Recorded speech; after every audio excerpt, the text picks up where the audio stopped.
안녕하세요. 포유환율연구소입니다. 이번 시간에는 금리 얘기를 좀 하고자 합니다. 금리가 증시에 미치기 때문에 여러분들도 관심이 많고, 금리가 또 부동산에도 영향을 미치지요. 또 금리가 중요한 경기 선행지표 역할을 합니다. 지금 경제학 교과서에는 환율과 금리가 경기 선행지표 역할을 한다고 언급은 하지 않는데, 실제로는 이 금리와 환율만큼 중요한 경기 선행지표가 없거든요. 국내 경제 전문가들은 경기 선행지표라고 하면 건축 허가 면적이나 그 다음에 수출입 신용장 내도액이나 기계 수주액, 총 유동성, 주가 지수 이런 것들을 경기 선행 지표라고 하면서 각종 차트를 가지고 나와 가지고 현재 경기 선행 지표 역할을 하는 지표들이 이런 모습이니까 앞으로 경기가 어떻게 될 거다, 그런 얘기를 하잖아요. 그런데 그게 이제 잘 안 맞잖아요, 그죠? 모대학 K 교수님이 그 지난해부터 지금까지 6 내지 9개월 경기 전망을 하면서 2년 동안 미국 경제 나쁘다고 하는데, 즉 미국 경제가 침체 국면에 들어간다는 거죠. 지금 2년이 됐는데 아직도 경기 침체 확인되지 않고 있거든요. 그러니까 이게 뭐냐 하면 경기 선행지표가 6 내지 9개월을 예고하는 경기 선행적인 역할을 하는 경제 지표인데, 이것을 잘 모른다는 거죠. 그런데 왜 그러면 자꾸 틀리느냐? 가장 중요한 거는 금리와 환율을 모르기 때문이에요. 앞에서 제가 몇 가지 그 경제학 교과서, 특히 경제학 교수들이나 경제 전문가들이 얘기하는 그 경기 선행지표, 예를 들면 건축허가 면적이 금리와 관련돼 있어요? 아니면 금리하고 무관합니까? 왜냐면 아파트 건설을 하고자 하는데 건설회사가 그러면 허가를 받을 거 아닙니까? 그죠? 빌딩도 마찬가지고, 금리가 높으면 허가 면적이 줄 거 아닙니까? 또 금리가 낮으면 허가 면적이 많겠죠. 그러니까 금리는 근본적인 경기 선행지수라는 거죠. 또 수출입 신용장도 환율하고 관련되어 있잖아요. 그러니까 이거는 근본적인 경기 선행 지표는 환율이라는 거죠. 그래서 금리 결정 원리와 환율 결정 원리를 모르면 그 경제학자나 경제학 교수, 그리고 경제 전문가들이 유튜브 공간이나 공영방송에서 나와가지고 경기 선행지수가 어떠하니까 앞으로 경기가 어떨 것이다 라는 얘기는 그냥 지엽적인 얘기하는 거예요.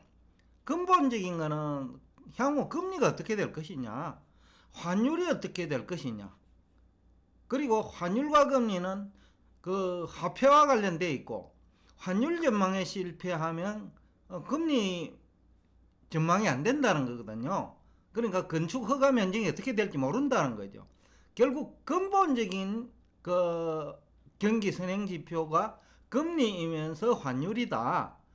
그래서 포유환율연구소가 환율을 모르는 사람이 어떻게 금리를 아느냐, 또 환율과 금리를 모르면 경기 선행 지표를 알 수가 없죠.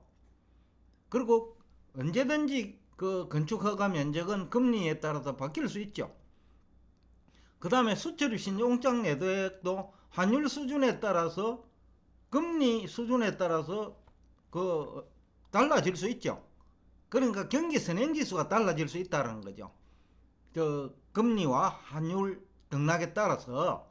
그러니까 현재 경기 선행지수를 가지고 6개월 내지 9개월 후에 어떻게 될 것이다, 즉 미국이 경기 침체가 될 것이다, 그러니까 2년 동안 얘기를 해도 안 맞는 거예요. 왜냐하면 경기 선행지표에 대한 이해가 부족하다. 근본적인 경기 선행지표인 환율을 모르고, 근본적인 경기 선행지표인 금리 결정 원리를 모르면 교과서에 있는 경기 선행 지표 그거 알아봐야, 또 그걸 가지고 그래프 그래가지고 나와봐야 신뢰도는 크게 떨어진다는 거죠. 신뢰도가 50%가 안 될 확률이 높다라는 거죠. 그래서 오늘 제가 이 금리 얘기를 지금 좀 하고자 하는데, 이 금리도 그 인플레이처럼 정시에 미치는 영향, 그 다음에 부동산 시장에 미치는 영향, 국가별로 다 달라요. 그래서 그 이 주식 시장에 미치는 영향도 환율 금리가 중요한데, 이 환율과 금리는 근본적인 경기 선행 지수이기 때문에 이거 반드시 알아야 된다는 측면에서 오늘 앞에 조금 설명을 드리고 구체적으로 여러분과 대화를 나누고자 합니다. 주가 지수를 결정하는 핵심 요소는 상장기업 매출액과 영업실적이죠. 그러면 상장기업 매출액과 영업실적은 어떻게 결정됩니까? 국민소득 수준. 그러니 나라마다 다르죠. 미국은 1인당 국민소득 수준이 높은 나라죠. 그 얘기는 소비여력이 있다라는 얘기죠. 그러니까 금리 수준을 감당할 수 있는 정도가 나라마다 다르다는 거죠. 또 부채가 많은 국가, 특히 가계가 더 중요하겠죠. 왜냐하면 소비 주체니까요. 그 가계 소비 여력이 이제 가계 부채와 관련되어 있거든요. 그 다음에 산업구조, 이것이 노동집약적인 산업구조냐, 이런 산업구조는 그 부가가치가 낮거든요. 그러면 뭐 금리가 중요하죠. 그러니까 노동집약적인 산업구조를 가진 국가는 금리가 조금 올라도 경기가 망가질 수 있어요. 그러나 고부가가치 산업 비중이 높은 국가, 뭐 미국이 대표적인 국가죠. 금리가 조금 높아도 감당해낼 수가 있죠. 그래서 3분기 GDP, 기업의 매출액을 반영하죠. GDP 성장률이나 그 다음에 산업 생산이나 소비 모두 미국은 예상보다 좋은 거죠. 9월 산업 생산도 뭐 경제 전문가들은 0.1% 증가한다고 했는데 실제 뚜껑을 열어보니까 0.4% 차이, 0.4%니까 큰 차이죠. 왜냐하면 이게 GDP와 관련되기 때문에 한 달에 0.3% 차이니까 연율로 따지면요 3% 차이 나는 거예요. 그러니까 GDP 성장 3%그 전망에 실패한다는 얘기하고 똑같아요. 그만큼은 이제 이 금리에 대한 이해가 부족하니까, 즉 금리만 오르면 미국 경제 망가질 줄 알았는데 안 망가지더라는 거죠. 왜냐하면 산업 구조가 노동 집약적인 구조가 아니고 인건비를 올려줘도 고부가가치 산업 구조기 때문에 부가가치가 창출된다는 거죠. 그래서 산업 생산이 늘어나고 소비가 증가하는 거죠. 그러니까 나라마다 금리가 경제 활동에 미치는 영향이 다르다는 거죠. 즉 매출액과 영업실적에 미치는 영향이 다르다. 그래서 주가에 미치는 영향도 다르다는 거죠. 그 다음에 금리와 도매 물가 내지는 소비자 물가를 같이 봐야 돼요. 앞에서도 얘기를 했습니다만 미국은 소득 수준이 높기 때문에 가계에 증가시킬 수가 있어요. 물가 상승분을. 그러니까 증가시키는 금액이 크냐, 금리 뭐 상승을 다 감안하더라도, 예를 들어서 그 금리는 5%인데 뭐 지금 5%가 안 되죠. 물가 상승률이 8%라면 소비자한테 증가시킬 수 있으면 그래도 기업은 뭐 크게 문제가 없다라는 거죠. 물론 이제 산업별로 보면 차이가 있겠죠. 그러나 전체적인 그 산업을 놓고 보면 금리와 물가는 같이 봐야 된다. 금리만 놓고 금리가 올라가니까 경기 뭐 위축이 일어날 거다, 즉 경기 침체가 일어날 거다라는 얘기는 그 지엽적인 얘기다. 즉 장님 코끼리 만지기 접근 방법이다. 물가 상승률도 함께 봐야 된다. 물가 상승률이 10% 이상일 때와 그 8% 이하이고 또 내려갈 때 금리가 그 경제 활동에 미치는 영향은 다르다는 거죠. 1인당 국민소득 수준이 뭐 5만 불 이상이냐, 아니면 5만 불이라고 하더라도 빈부의 격차가 너무 극단적이냐, 중국처럼. 그리고 국민들이 부채 비율이 높으냐, 가계가. 그것도 굉장히 중요하거든요. 왜냐하면 부채 비율이 높으면 금리에 영향권에 들어가고, 또 물가까지 높으면 가계 실질 소득이 감소한단 말이죠. 그렇기 때문에 소득 수준도 중요하고 부채 비율도 중요하다. 금리가 무조건 오른다고 해서 나쁜 건 아니라는 거죠. 왜냐하면 소득이 많은 가게는 예금 이자로 소득이 증가하잖아요. 금리가 높으면. 그리고 미국은 그 GDP에 포함되지 않는 실질 소득이 많아요. 왜냐하면 그 채권 요새 그 금리 높죠. 그런데 은행 예금을 하면 이자 소득이 높다는 거죠. 그러면 이자 소득이 증가하면 소비 여력이 또 생기잖아요. 그러니까 재산이 많거나, 즉 금융자산이 많거나, 소득 수준이 높거나, 또 부채 비율이 낮으면 금리가 다소 올라가더라도 물가 상승분을 또 소비자한테 이렇게 증가시킬 수 있다면 매출액도 증가하고 영업실적도 개선된다는 거죠. 실제 사례가 그 이번 3분기 미국 그 경제 성장률과 소비가 지난해 1년 전 대비 10% 증가했다는 것이 뱅크 오브 아메리카 분석이죠. 그러니까 GDP 성장률이 높다는 거고, 또 산업 생산이 경제 전문가 예상은 0.1%인데 0.4라는 얘기는 금리를 감당해내고 있다는 거죠. 인플레이를 미국은 감내하고 있다, 적응하고 있다 라는 얘기가 가능하죠. 그래서 미국은 좀 다르다. 죄송합니다. 그리고 또 하나, 가계소득 또는 매출액 대비 부채 비율, 기업이죠. 가계소득은 그 가계소득 대비 부채 비율이고, 가처분 소득 대비 부채 비율입니다. 미국은 가처분 소득이 상대적으로 높아요. 왜냐? 지난해 돈을 많이 줬잖아요, 정부에서요. 그러니까 가처분 소득에 들어가죠, 그것도요. 정부에서 받은 돈이지만은. 그 다음에 기업 입장에서는 매출액 대비 부채 비율이 얼마냐? 미국은 평균 한 70% 정도 되는데, 기업들 얘기입니다. 그런데 부채 비율이 자기 자본이 아니고 자산 대비 부채 비율이죠. 그러니까 이제 자산이 매출액만큼 되는 기업들이 많이 있으니까요. 그래서 자산 중에서 부채가 얼마가 차지하느냐, 그게 한 70%밖에 안 되기 때문에, 또 고부가가치 산업 구조로 되어 있기 때문에 그렇게까지 금리가 부담스럽지 않다. 특히 물가가 좀 높을 때는 가격에 증가시킬 수 있기 때문에.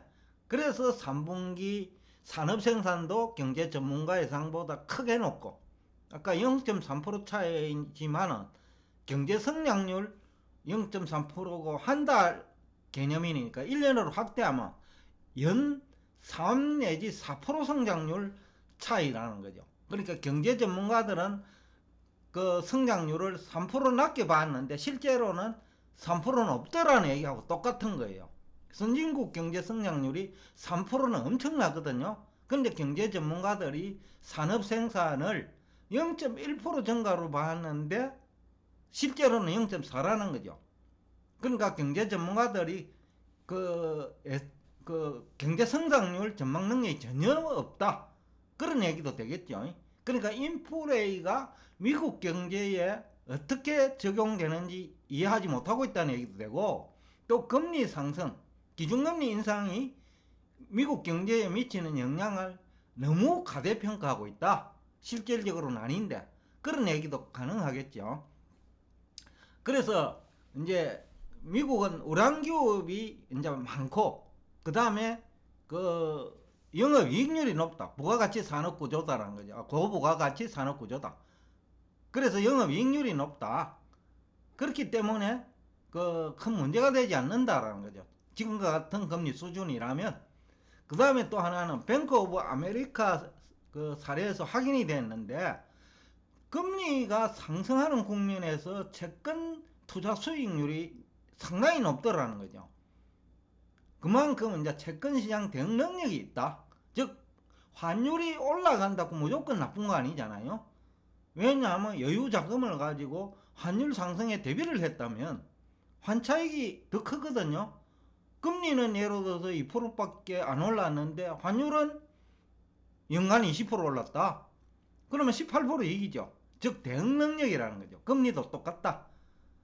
금리 상승 국면, 즉 채권 가격 하락 국면에서도 다양한 금융 기법을 이용해 가지고 채권 시세 차익을 실현할 수 있다는 거죠.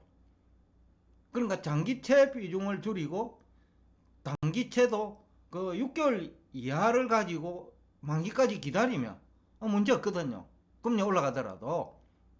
그러니까 시세 차익이 있다. 특히 3개월 미만의 채권도 많이 있기 때문에. 그런데 투자를 한다면 얼마든지 뭐 만기가 끝날 때까지 가지고 있으면 되니까요. 채권 시세 차익 실현이 가능하죠.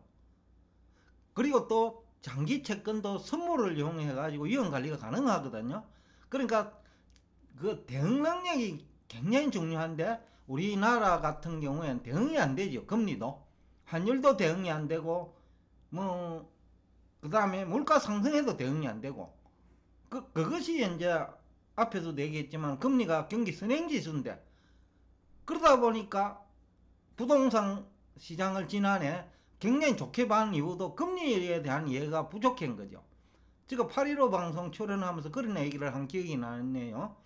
금리를 차별화시키자. 부동산 투자자 2가구 이상 청약을 한 사람은, 또 구입한 사람은 은행에 돈을 빌리면 10% 이상 적용하자. 그게 금리 얘기거든요. 그만큼 금리가 중요하다는 거죠. 그래서 문재인 정부는 부동산 경기 안정 대책을 만드는 척을 했다. 실제로는 안 했다는 거죠. 근본적인 거는 손을 안 댔다. 그 다음에 공급 문제에서 부동산 가격 상승을 따졌다는 거죠. 거기 정치권의 얘기면서 경제 전문가들의 얘기죠. 그러니까 거기서 그 부동산 경기 진단에 실패한 거죠. 금리의 문제를 공급의 문제로 해석을 했다는 거죠. 그래서 지금 우리가 금융위기 직전에 놓인 이유도 부동산 전망을 실패한 건데 결국 금리 전망에 실패한 거예요. 또 환율 전망에 실패한 거예요.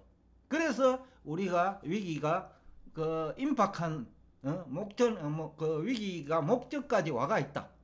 그러니까 경제 전문가와 금융 전문가의 능력 부족으로 우리가 어렵다는 거죠. 그런데 미국은 부동산보다 금융자산 비중이 높으니까 금리가 좀 올라도 큰 문제가 없거든요. 금융자산이 많으면 언제든지 유동화 시킬 수 있기 때문에 예금에 할 수 있고, 또 3개월짜리 채권에 투자할 수 있고, 그렇다 보니까 이제 여러 가지 그 다양한 금융 기법이 이용할 수 있죠. 그런데 부동산에 돈이 묶기 보면 이게 안 된단 말이죠. 금리에 굉장히 취약하다는 거죠. 한국하고 중국처럼. 그래서 위기가 이제 현실화될 수 있고, 또 금융자산이 많으면 위기를 기회로 활용할 수 있죠. 그것은 나스닥 기업도 마찬가지고, 지난해 그 기업 공개해갖고 돈 가진 사람, 애플처럼 돈을 많이 번 집단, 애플 그 현금 자산이 많잖아요. 그런 집단은 위기를 기회로 활용할 수 있다는 거죠. 그래서 이제 10월 초에 경제학자, 경제 전문가 위기 조장을 했는데, 투자은행과 헤지펀드는 오히려 공포 분위기 속에서 주식을 많이 매수를 했죠. 왜? 영업실적과 매출액이 나쁘지 않다는 것에 기초하고 있다는 거죠. 아마 제가 볼 때는 성공하려고 봐요. 조금만 있으면. 그리고 또 마지막으로 해외에서 미국은 유동성이 유입이 됩니다. 이건 이자 비용이 없거든요. 기업 입장에서는. 그러니까 이것도 금리가 높더라도 큰 문제가 없다. 그 다음에 예금, 이자 비용 낮은 예금도 많아요. 왜냐하면 금융이 발달돼 가지고 주식이나 채권, 환율에 투자하는 자금이 많기 때문에 이자 비용이 낮은 예금이 많아요. 그렇기 때문에 이걸 또 시적절하게 이용만 한다면 뭐가지 창출이 가능하거든요. 여하튼 오늘 얘기하는 요지는 정리하면 금리는 중요한 경기 선행 지표다. 즉 근본적인 경기 선행 지표다. 환율과 함께. 그래서 금리를 잘 알아야 된다. 금리 결정 원리를 모르면 경기 선행 지표 아무 의미가 없다. 그 다음에 환율 결정 원리를 모르면 금리도 알 수 없다. 또 금리를 모르고 환율을 모르면 부동산 시장 향방을 알 수 없다. 그러니까 금리가 대단히 중요한데 여러분들이 경제학자나 경제 전문가들처럼 실제 금리 경험이 없는 탁상 공부만 한 그런 분들의 얘기를 듣고 시장에 참여하면 낭패를 볼 수 있다. 그러므로 여러분들이 스스로 금리가 증시에 미치는 영향은 물론 금리 결정 원리와 환율 결정 원리를 공부할 수밖에 없다 라는 얘기를 하면서 오늘 여러분과 대화를 여기서 끝내겠습니다.